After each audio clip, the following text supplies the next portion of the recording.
마가복음 9장 25절에서 29절 말씀입니다.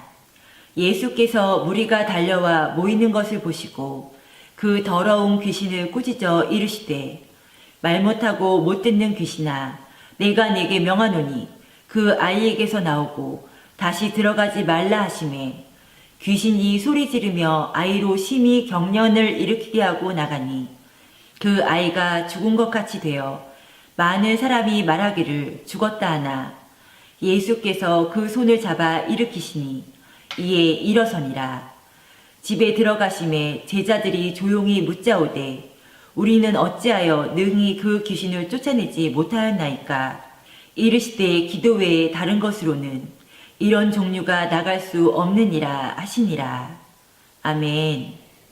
자, 오늘 본문과 병행구를 이루는 이제 사복음서 안에 병행구를 이루고 있는 말씀이 마태복음 17장 14절 이하에 보면은 요 본문이 또 기록되어 있고 누가복음 9장 37절 이하에 보면은 또 요 본문이 오늘 본문이 똑같이 기록되어 있습니다. 그러니까 마태복음에 있고 마가복음에 있고 누가복음에 있는 것이지요.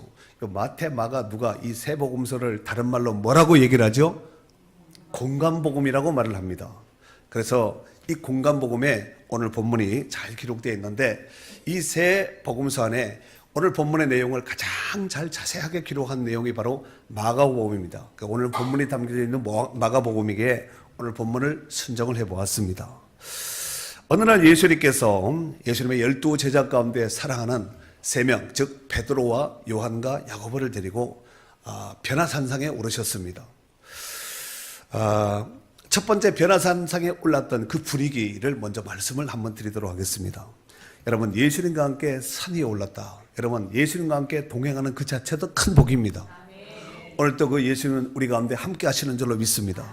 그래서 베드로와 요한과 야고보가 예수님과 함께 동행하면서 산에 올랐던 것이죠. 아마 올라갈 때는 헐떡헐떡 헐레벌떡 하면서 숨도 가쁘고 이렇게 힘든 과정도 있지 않았나 생각을 해볼 수가 있는데, 자, 오르신 다음에 예수님께서 갑자기 그 산 위에서 호련히 변화되는 거예요.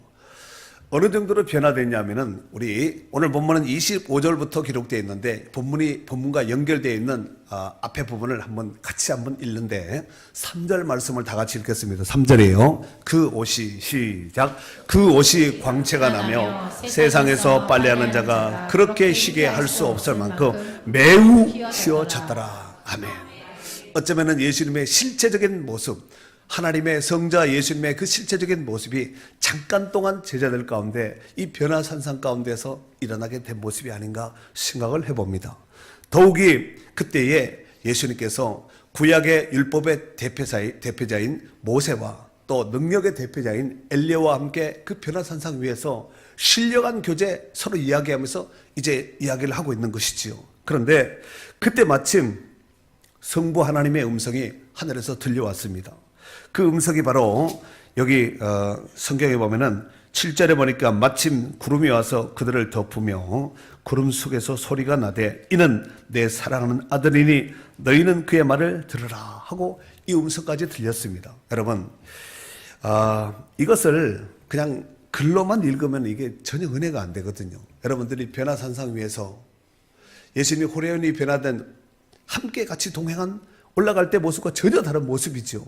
호련히 변화되어서 흰 옷을 입고 또 세상에 빨래하는 자가 그렇게 희게 할 수 없을 정도로 호련히 빛난 모습으로 변화되었는데 이 황홀지경 가운데 있을 때에 하늘로부터 음성이 들리는 것이죠. 이는 내 사랑하는 아들이라 너희는 저의 말을 들으라 하고 이 음성을 들었습니다. 그야말로 황홀지경이고 정말 이 무아지경에 들어가지 않았겠나 이렇게 한번 생각해 볼 수가 있습니다. 그런데 잠시 후에 제자들이 주변을 살펴보니 예수님 외에는 아무도 보이지 않았습니다. 아멘. 제자들이 일생 동안 살면서 두 번 다시 경험하기 어려운 정말 신비로운 이 환상적인 경험을 바로 예수님과 함께 변화산상에 오르셨을 때에 그 경험을 하게 되었다는 것입니다. 그리고 이제 오늘 본문과 이제 근접해서 이제 다가가서 말씀을 드리면은 이 변화산상에서 신령한 교제가 있은 뒤에 예수님께서 그 다음날 산에서 내려오십니다. 두 번째로 그렇다면 산 아래 분위기를 먼저 한번 또 보도록 하겠습니다. 여러분, 산 아래 분위기는 산 위의 분위기와는 전혀 다른 모습이었습니다.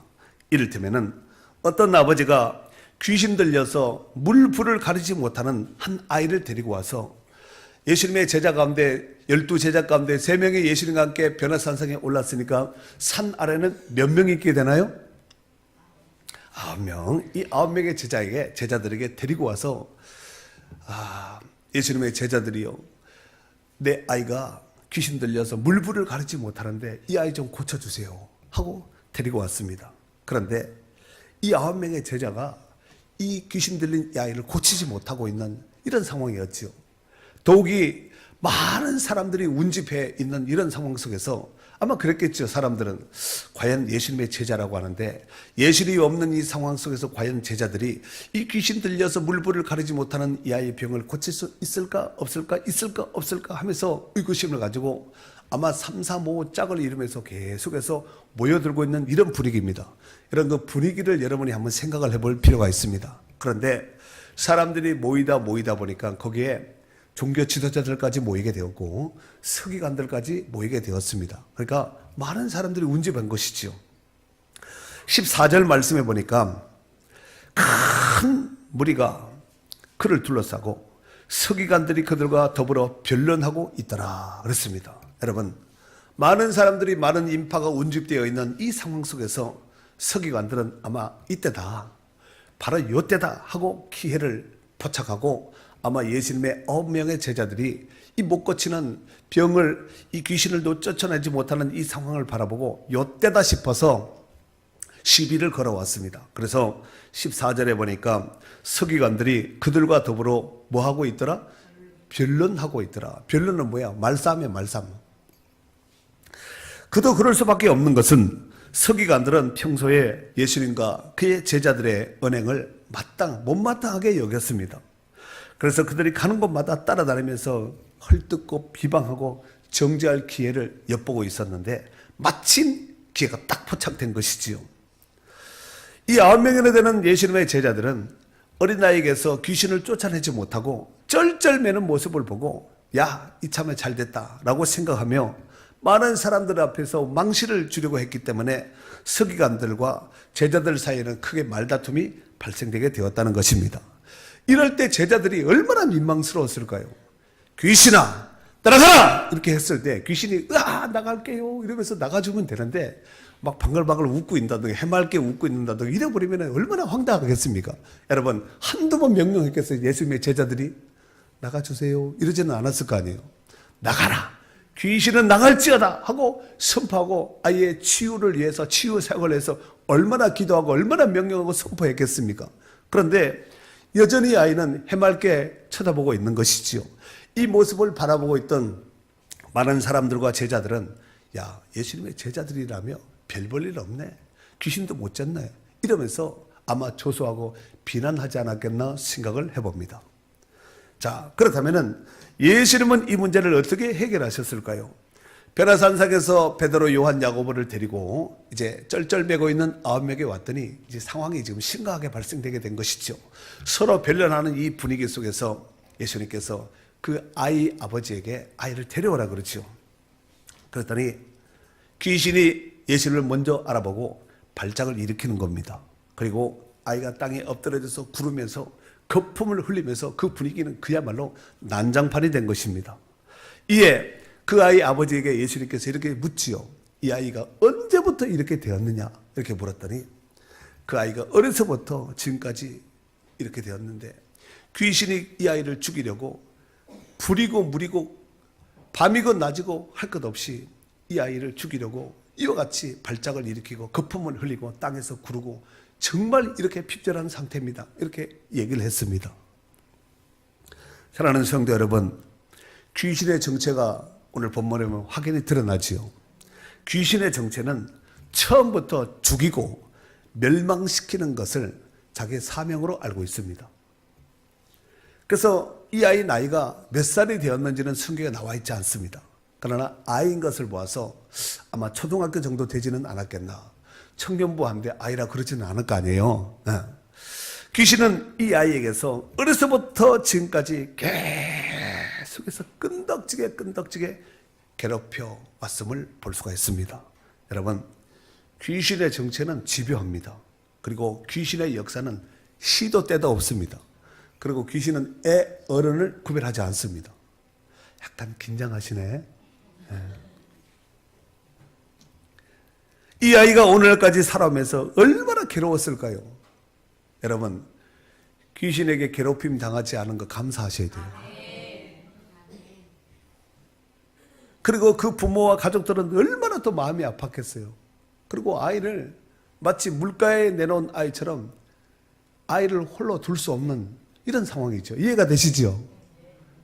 언제 발작이 일어나서 사람들에게 막 이렇게 거품 흘리면서 뒤집어져서 땅에 굴르고 할지 알 수 없기 때문에 이 가족들, 이 부모는 아마 노심초사 불안한 밤이고 낮이고 할 것 없이 아마 이런 모습이 아니었겠나 생각을 해봅니다. 또한 이 모습을 바라보는 이웃과 주변의 사람들의 그 어떤 시선들이 어땠을까? 정말 이 가정은 귀신이 아이의 영혼을 잠식하고 왕노릇하면서 그 10년 가운데 기거했던 것입니다. 그런데 바로 그 자리에 예수님께서 찾아오신 겁니다. 그리고 그 예수님이 귀신을 향하여 꾸짖으면서 이렇게 명령하지요. 25절에서부터 27절까지 오늘 본문인데 다 같이 한번 읽도록 하겠습니다. 예수께서 시작. 예수께서 무리가 달려와 모이는 것을 보시고 그 더러운 귀신을 꾸짖어 이르시되 말 못하고 못 듣는 귀신아, 내가 내게 명하노니 그 아이에게서 나오고 다시는 들어가지 말라 하시매 귀신이 소리 지르며 아이로 심히 경련을 일으키게 하고 나가니 그 아이가 죽은 것 같이 되어 많은 사람이 말하기를 죽었다 하나 예수께서 그 손을 잡아 일으키시니 이에 일어서니라. 할렐루야. 박수죠, 박수. 박수. 감사하지요. 이게 지금 성경에 나와 있고 지금 그 아무개의 아들인가 보다 이러니까 그랬는가 보다 하는데 이게 집안에 귀신 들리는 사람 하나 있으면은 이 보통 심각한 일이 아니라니까요. 오늘 말씀을 듣는 여러분 가정 가운데는 절대로 귀신 들리는 사람이 일생 동안 자자손손 한 사람도 없을지어다.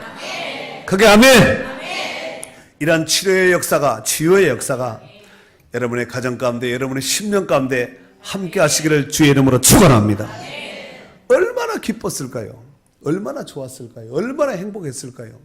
지금까지 고생했던 모든 것들이 한순간에 다 끝장나버린 거거든요. 좋아요, 안 좋아요? 남의 집 이야기지만 들어도 좋잖아요. 내 집에는 이런 일이 없을 거니까 걱정할 필요 없고. 믿음이 좋아야지 안 오지. 믿음이 막 시원찮으면 귀신이 들락날락하면서 이렇게 한번 건드려 볼 수 있거든요.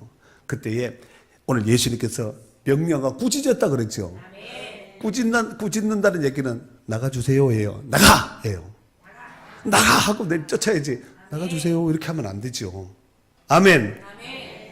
사랑하는 성도 여러분, 9명의 제자들은 이러지도 못하고 저러지도 못하는 이 곤욕스러운 상황 속에서 그 불편함의 정도는 말로 다 할 수 없었으리라 생각됩니다.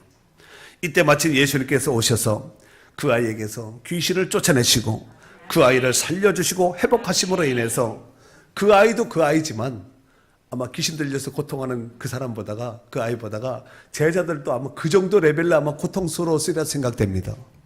그래서 제자들의 고통 근심도 맑게 해결해 주신 줄로 믿습니다. 한편 이 9명의 제자들은 예수님 덕분에 진땀 빼고 망신스러운 자리에서 벗어나기는 했지만 예수님께서 그렇게 쉽게 내쫓으시는 귀신을 왜 우리는 못 쫓았을까? 이렇게 생각을 하고 궁금했죠. 예수님이 되는데 우리는 왜 안 될까? 그래서 사람들이 많이 모여있는 그 상황 속에서 차마 낯뜨거워 묻지 못하고 사람들이 다 집으로 돌아간 뒤에 예수님께 와서 조용히 와서 묻습니다. 어떻게 물었다고요? 세게 물으면 창피할 거 아니에요. 조용히 와서 묻습니다. 28절, 29절 집에 들어가심에 제자들이 묻자오되 우리는 어찌하여 능히 그 귀신을 쫓아내지 못하였나이까. 이르시되 기도 외에 다른 것으로는 이런 종류가 나갈 수 없느니라 하시니라. 아멘. 왜 그 귀신 못 쫓아냈을까요? 기도 외에는 이런 종류가 나갈 수 없다. 결국 제자들의 실패 원인은 무엇일까요? 기도하지 않고 귀신을 쫓아내겠다고 달겨 들었던 그것이 바로 실책이었습니다. 자, 이런 본문으로 구성되어 있는 오늘 본문이 주는 교훈을 몇 가지로 나눠서 살펴보도록 하겠습니다. 첫 번째, 산 위에와 산 아래는 온도차가 너무 심하다는 것을 알 수가 있습니다. 물론 실질적으로 높은 산에 올라가면 기온이 떨어지죠. 지금 영적인 온도차를 얘기하는 거예요. 우리가 신앙생활을 함에 있어서 교회에 나와서 이와 같이 예배를 드린다든지 또한 특정한 은혜 받는 자리에 있을 때는 마치 제자들이 예수님과 함께 올랐던 그 변화산상에서 경험했던 그 분위기가 아니겠나. 하지만 이제 예배 마치고 특정 은혜 자리에서 이제 다 마치고 집으로 돌아갈 거 아니에요.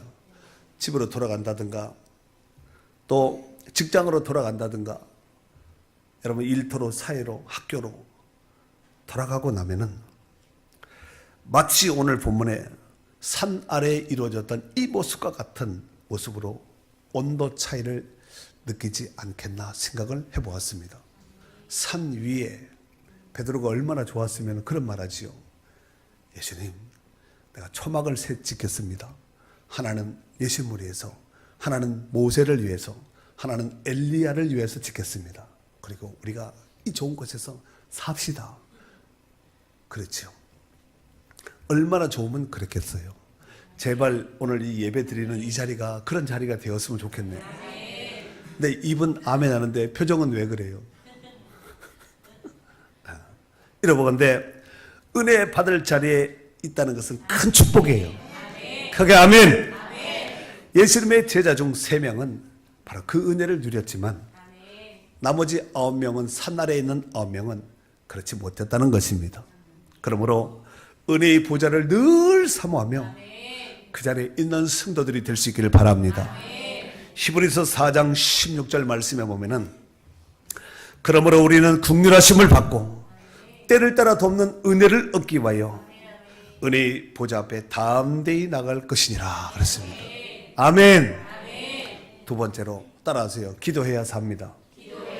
한번 옆에 있는 분들하고 한번 다짐하는 마음으로 인사해 보세요. 기도해야 삽니다. 만약 수많은 사람들 앞에서 보기 좋게 또 서기관들 앞에서 보기 좋게 귀신 들린 이 아이를 9명의 제자들이 딱 만약에 고쳤다면은 얼마나 좋았을까요? 그리고 예수님을 그 다음날 만났거든요. 변화산상에서 내려오신 그 예수님 앞에서 제자들이 딱 나타나가지고 예수님 우리도 한껏 했거든요. 뭐 이러지 않겠습니까? 기도 안 하신 분들은 이런 얘기를 잘 못 알아듣거든요. 근데 기도해서 응답 받는 분들은 이게 제가 말하는 뉘앙스가 어떤 뉘앙스인지 이해가 되시는데 좀 그래도 좀 분위기를 좀 잘 보셔서 좀 아멘도 하고 그랬으면 좋겠어요. 그렇지 않겠어요? 예수님 우리도 산 아래서 예수님 올라가서 변화산상에서 올라가셨을 때 우리도 9명이 한껏 했습니다. 얼마나 기뻤겠습니까? 제자들의 어떤 그 사복음서에 나눈 제자들의 분위기를 봐서 충분히 그런 말할 수 있는 가능성이 있습니다. 여러분 아시다시피 12명의 제자들이 둘씩 짝을 지어서 귀신 쫓고 병 고치는 권능과 능력을 주어서 제자들이 1차 파송했던 장면 나오지요. 돌아와서 막 흥분해서 막 그러잖아요. 예수님 우리가 귀신도 쫓아내고 병도 고치고 이랬습니다. 그랬더니 예수님이 뭐라 그랬어요? 내가 하늘에서 사단이 번개같이 떨어지는 것을 내가 봤다 그러지요. 그러니까 막 그래야 되는데 지금 이 9명의 제자는 할 말이 없이요 하고 이렇게 막 푹 이렇게 바람 빠진 풍선처럼 이런 분위기지요.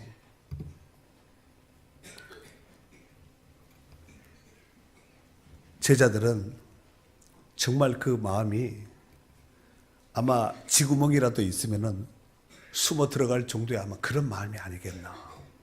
정말 그 아이를 고치기는커녕 망신 개망신을 당하고 있었던 거예요.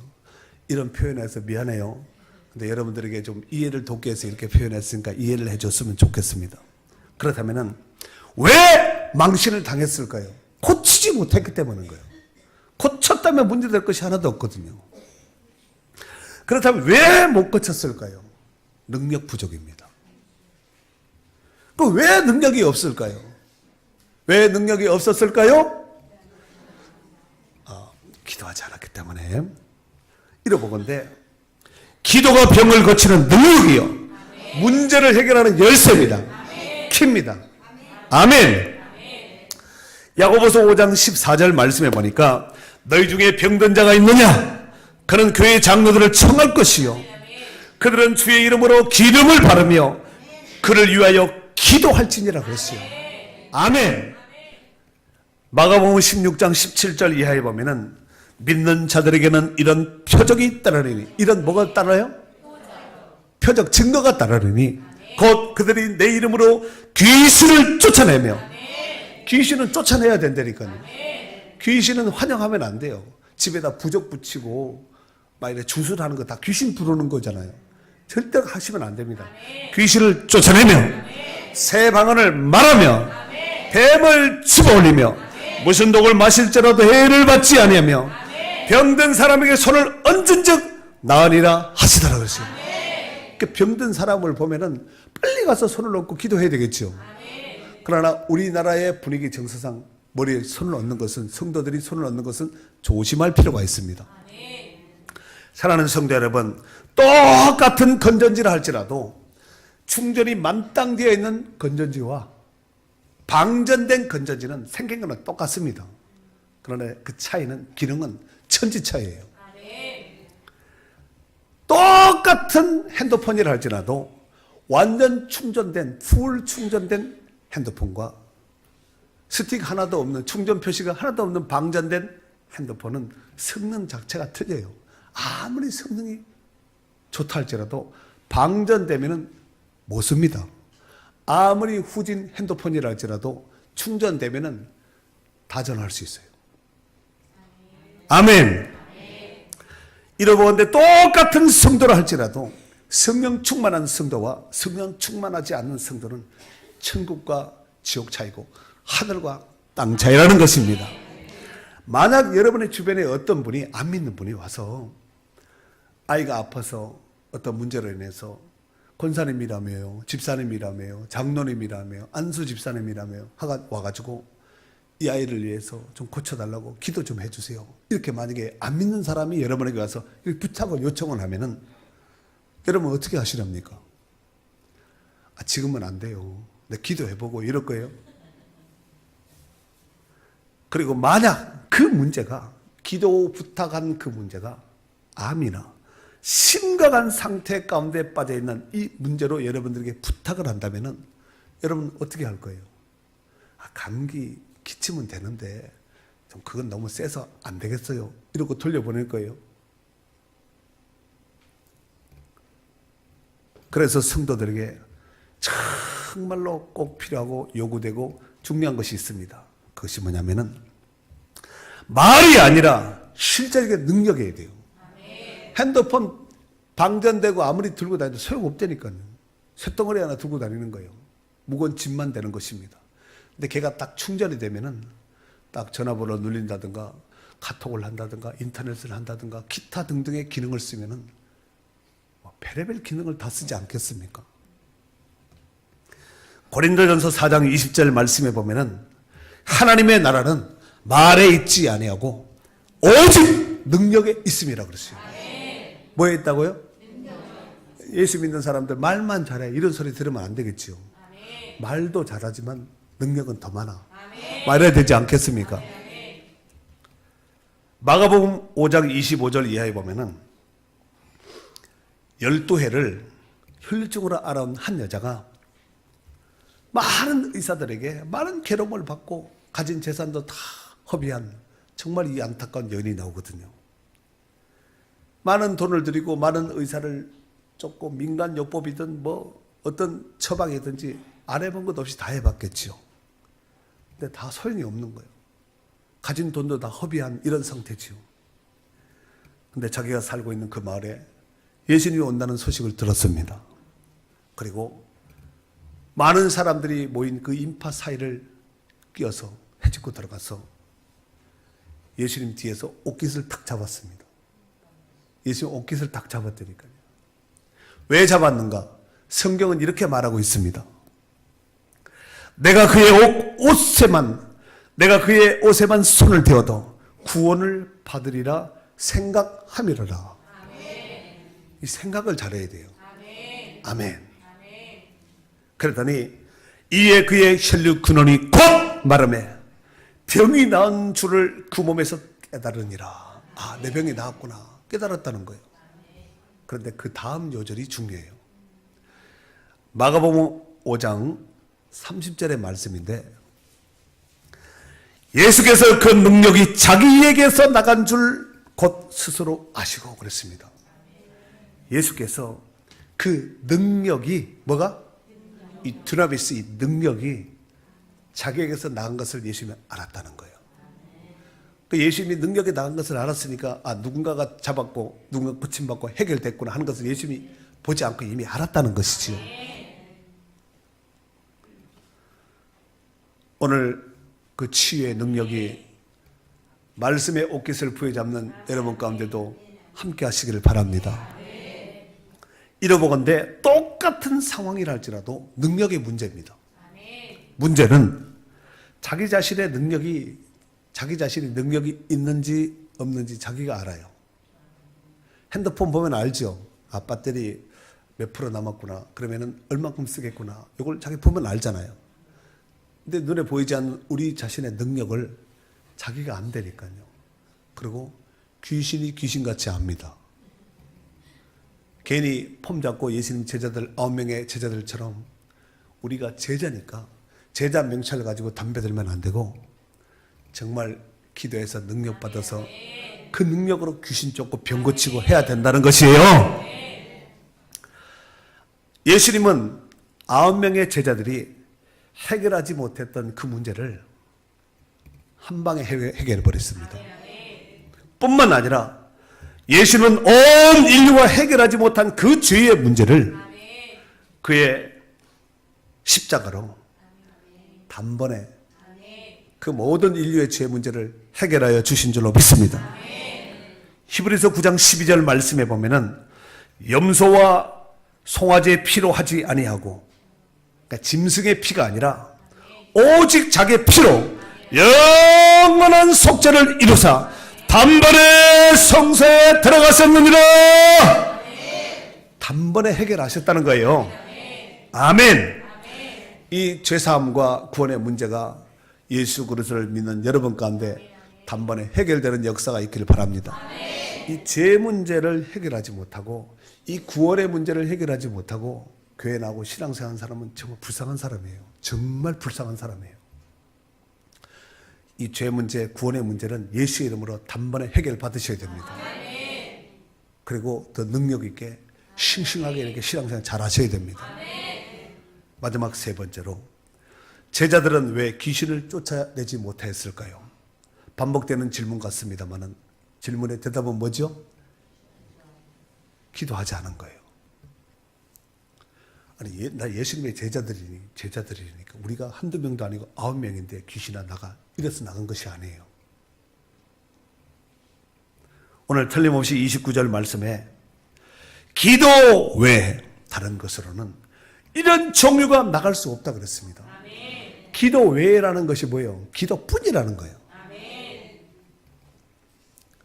오늘 우리가 이제 성경을 개역 개정판 성경을 쓰고 있는데 이제 다른 번역본을 제가 좀 참고해서 이렇게 말씀을 드리면은 먼저 공동 번역, 즉 천주교인들이 쓰고 있는 공동 번역에는 이렇게 본문을 소개하고 있습니다. 예수님께서는 이렇게 대답하셨다. 그러한 것은 기도가 아니면 다른 어떤 방법으로도 나가게 할 수 없다. 라고 해석을 했고, 새 번역에는 예수께서 그들에게 대답하셨다.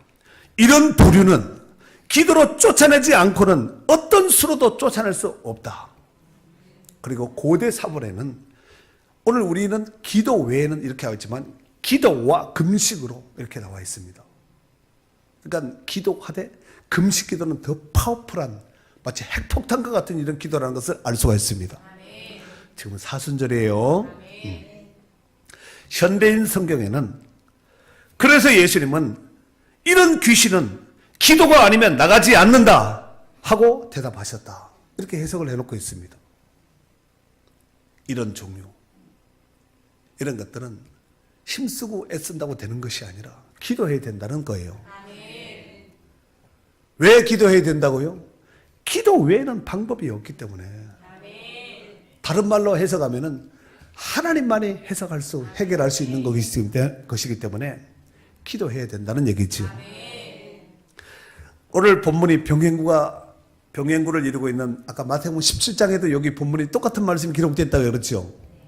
그런데 마태복음 17장에는 오늘 본문에 없는 것이 잠깐 다른 것이 있습니다. 그것이 뭐냐면은 마태복음 17장 20절 말씀에 보면은 너희 믿음이 작은 까닭이라고 그랬어요. 너희 믿음이 작다는 거예요. 그러니까 이 병은, 이 귀신은 믿음으로 내쫓아야 되는 건데요. 믿음을 하셔야 되니까 그냥 하지 말고 믿음. 근신하라 깨어라 너희 대적 마귀가 우는 사자와 같이 두루다니며 널 삼킬 자를 찾나니 너희는 믿음을 굳게 하여 저를 대적하라 그랬어요. 귀신은 받아들이고 환영하고 나가세요 들어가 이렇게 아니라 귀신은 얄짤없이 내쫓아버려야 된다니까. 악한 귀신하고 아주 꾸짖어서 예수 꾸짖었죠. 꾸짖어서 내쫓아버려야 됩니다. 아무리 좀 성격 좋은 사람이라 할지라도 그때는 좀 이렇게 약간 좀 뉘앙스가 꾸짖는 뉘앙스를 하셔야 될 것 같아요. 아멘. 그리고 오늘 본문의 23절에 보면은 이런 말씀이 있지요. 23절. 예수께서 이르시되 할 수 있거든이 무슨 말이냐? 누구에게는? 믿는 자에게는. 믿어야 된다니까. 믿는 자에게는 능히 하지 못할 일이 없느니라. 그러면 지금 이 일도 이 문제도 해결할 수 있다는 얘기예요, 없다는 얘기예요? 이 문제를 해결할 수 있다는 얘기예요, 없다는 얘기예요? 이까짓게 문제 될 것이 없다는 거예요. 중요한 것은 믿음이 있어야 돼요. 이 믿음이 하루아침에 생기지 않습니다. 나무가 하루아침에 장성할 수 없잖아요. 끊임없이 믿음이 훈련하고 연단하면은 우리가 운동하면은 근육이 이제 좋아지잖아요. 예? 물렁사람들이 탄탄한 근육질이 되지 않겠습니까? 하루아침에 운동했다고 막 이렇게 울퉁불퉁 하지는 않을 거 아니에요. 믿음도 훈련이에요. 믿음도 큰 믿음이 있고 적은 믿음이 있습니다. 산을 옮길 만한 믿음이 있고 좁쌀 하나도 못 옮기는 그런 믿음이 있을 수도 있습니다. 사랑하는 성도 여러분, 성도들에게 있어서 기도야말로 정말 강력한 무기요 힘입니다. 그런데 정작 성도들 가운데 기도 게을리 하시는 분들 있을까요, 없을까요? 기도 게을리 할 정도가 아니라 기도 안 합니다. 안 하시는 분도 있어요. 더욱이 1년 중에 기도하기 가장 좋은 때인 이 사순절이거든요. 더욱이 교회가 지금 특별 새벽 기도를 지금 진행하고 있습니다. 그런데도 동참하지 않는 분도 있습니다. 이 좋은 기회를 제발 놓치지 말고 깨어서 기도할 수 있기를 바랍니다. 제가 목회하면서 교회 안에 성도들의 부류를 세 부류로 한번 나름대로 한번 나눠봤습니다. 첫 번째로 제가 무슨 말을 해도 아멘 하시는 분이 있어요. 우리 예배 끝나고 별 따라 갑시다. 달 따라 갑시다. 해 따라 갑시다. 이래도 아멘 하시는 분이 있다니까요. 다시 말해서 말도 안 되는 소리를 해도 아멘 하시는 분이 있어요. 두 번째로는 입으로는 아멘 하는데 안 따라오는 거예요. 따라오다가 처음엔 따라오지요. 아멘 하고 따라오다가 딴 길로 가는 이런 성도가 있습니다. 세 번째로는 처음서부터 무슨 말을 해도 안 따라오는 거예요. 무슨 말을 해도 안 듣는 거예요. 그 교회 나오는 거 신통하지 않아요? 제 말을 안 듣는다니까. 순종 안 한다니까요. 그런데도 교회 잘 나와요. 참 신기해요. 여러분은 1번, 2번, 3번 중에서 몇 번인 것 같아요? 저를 따라해 보세요. 순종이 제사보다 낫습니다. 우리 함께 기도합시다. 아멘! 기도해야 삽니다. 제가 높어요. 잔머리 굴리지 말고, 불순종하지 말고, 순종 끝은 응답이지만 불순종하면은 광야에 40년 전에 여정간 이스라엘 백성들 여러분 보셨지요? 맨날 얻어 터지다 정신 차리는 거. 그 출애굽의 1세대는 여호수아와 갈렙 두 사람 외에는 다 죽었어요. 광야에서 하나를 싹 쓸어버렸거든요.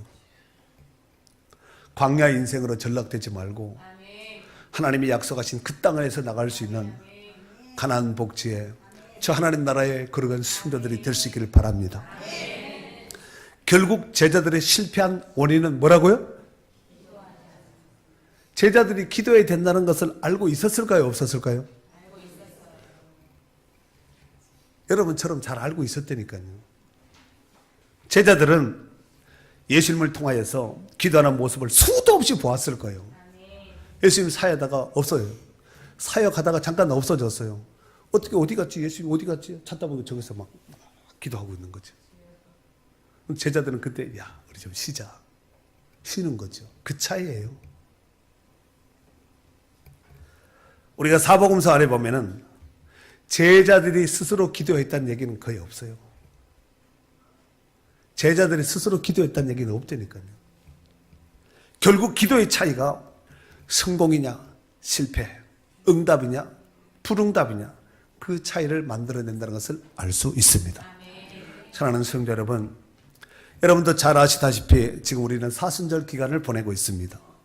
온 인류의 구원을 여시기 위해서 십자가의 대사명을 앞둔 예수님은 수도 없이 기도하셨고 우리 인생들이 겪어야 될 수많은 고난과 아픔을 친히 겪으셨습니다.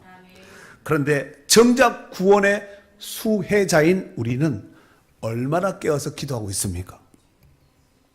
그리고 이 사순절을 어떻게 보내고 있는지 자기 자신을 한번 점검해 볼 필요가 있다고 생각됩니다. 마귀의 나라에는 기독교인들 성도들의 신앙 성장을 막기 위한 특수 부대가 있다는 거예요. 몰랐지요? 몰랐다 그래야 돼요. 이 특수 부대는 사명의 임무가 뭐냐면은 하나님은 절대로 안 계시고 너희들 기도해도 소용없다. 혹시 계신다 할지라도 당신들의 기도는 암흑의 기도는 절대로 응답하지 않을 테니 헛수고하지 말고 꿈깨 하는 이런 임무를 맡은 마귀의 특수부대가 있습니다. 그런데 이 부서는 항상 실패한다는 거예요. 왜냐하면 기도하지 못하게 하면 성도들은 더욱더 하나님 말씀을 의지하고 더욱더 간절히 기도한다는 거예요. 그래서 이 마귀 부대에서 이 총 오야봉이 이래서는 안 되겠다. 이것들 맨날 깨지고 성도들 기도 못하게 하고 해야 되는데 실패해버리니까 그래서 이것보다 더 강력한 특수부대를 하나 최근에 만들었다는 거예요. 그것이 뭐냐면은 성도들이 기도하도록 가만히 놔둔다는 거예요. 다만 적당히 하세요. 적당히 하세요. 미치지 말고. 그래서 끊임없이 꼬드기고 유혹한다는 거예요. 오늘은 거기까지만 하시고 다음에 또 하시지요. 적당히 하세요. 그런데 이 특수부대는 나가기만 하면 성공한다는 거예요. 적당히 하세요. 적당히 하세요. 혹시 주변에서 가족들 중에서 이런 얘기 들어보셨어요? 그 사람은 훌륭한 성도예요. 그런데 이런 소리 한 번도 못 듣고 신앙생활 하신 분들은 참 안타까우신 분들이에요. 안 믿는 사람이 봤을 때도 야, 네가 집사냐 권사냐 이러면 되겠어요? 예? 네가 집사면은 나는 목사다, 나는 하나님이다, 막 이런 사람이 있거든요. 그런 얘기 들어보셨어요? 못 들어보셨어요? 야, 우리 집사람은, 우리 남편은 나는 비록 교회 안 나가지만 진짜 목사보다 난 집사다, 권사다, 이런 소리 들어야 되거든요.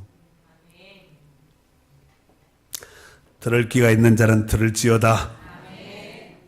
이 이야기는 우리가 기도를 대하는 태도가 어떠해야 할지를 잘 보여주는 예화라고 봅니다. 적당히 기도하고 열심히 산다는 것은 하나님을 믿고 의지하기보다는 자기 자신을 더 신뢰하는 사람입니다. 출애굽 17장에 보면 이스라엘 백성들이 출애굽 여정 가운데 르비딤이라는 곳에 도착합니다. 광야의 산 골짜기예요. 근데 그곳에 아말렉이 딱 진치고 있다가 갑자기 급습해버린 거예요. 기습 공격을 받았으니까 이스라엘 백성들이 얼마나 당황했겠습니까? 그때에 모세는 지팡이를 잡고 산 꼭대기에 올랐습니다. 저도 그 산 꼭대기에 한번 올라가 봤거든요. 기도하고 왔습니다. 여러분 축복하면서 왔다니까요.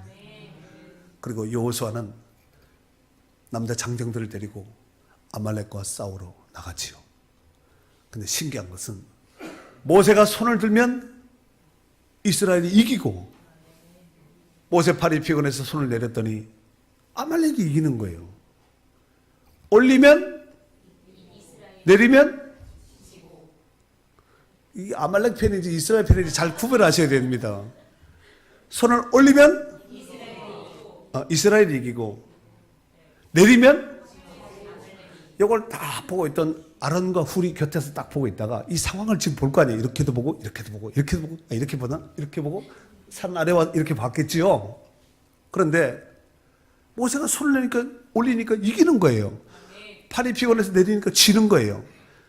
모세 곁에 있던 아론과 훌이 한 팔씩 껴들고 손을 올렸더니 해가 지도록 그 전쟁에서 이기게 된 줄로 믿습니다.